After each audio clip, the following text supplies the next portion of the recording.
A bus is about to hit 5 people crossing the street. You are standing next to a lever that diverts it onto a sidetrack, where it will hit one person instead. Do you pull it? Now, imagine there is no lever. The only way to save the 5 is to push the one person in front of the bus yourself, with your own hands. Do you push them? If you hesitated just now, or if something in your chest tightened before your brain even finished the sentence, pay attention to that. You just did something you didn't notice you were capable of. You changed your answer. Same 5 lives, same 1 life, same arithmetic, unchanged from the first question to the second.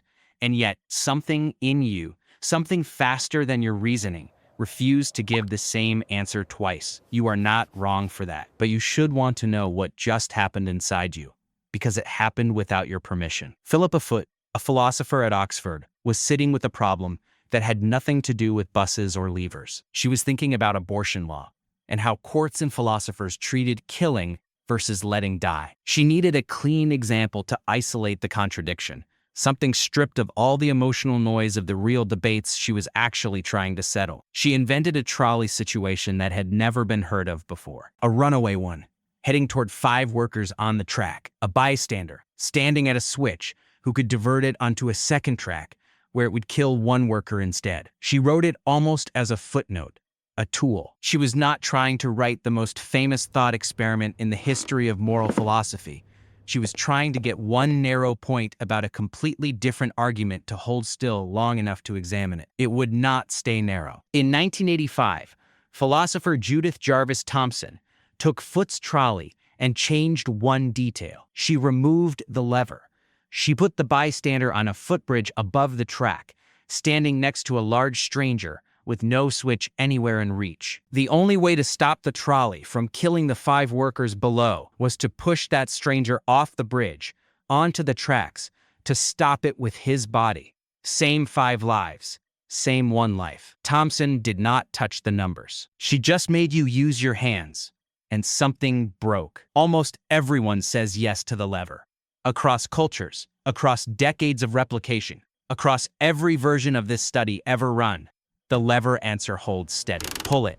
5/1. The reasoning is fast, and almost nobody needs to think hard about it. Almost everyone says no to the push, even the people who pulled the lever without hesitation a moment earlier, even though they cannot explain why the math that justified the first answer doesn't justify the second. For a long time, philosophers treated this as evidence that ordinary moral judgment was simply broken, inconsistent, a bug to be corrected by better reasoning. In 2001, a neuroscientist named Joshua Green put people in an fMRI scanner at Princeton and gave them both versions of Foot and Thomson's dilemma while watching their brains work in real time. The lever version lit up regions associated with calm, rule-based calculation, the brain doing arithmetic. 5 is more than 1. Pull. The push version lit up something else, almost entirely. Regions tied to emotional processing and social cognition were activated forcefully. The same circuitry that responds when you imagine causing direct physical harm to another person with your own body. Green's conclusion was not that people are bad at math when the stakes get personal. He concluded that you do not have one moral system,